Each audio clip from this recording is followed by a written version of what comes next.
Alright.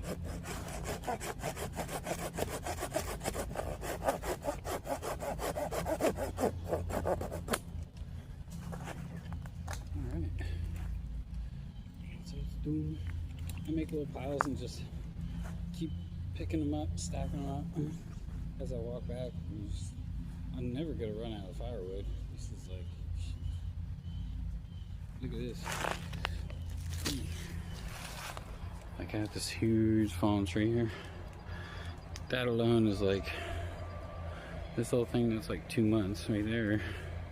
A month. Yeah, that's at least 2 months. I got like a half a quarter wood just lying right around the site. Everything else is just like clean.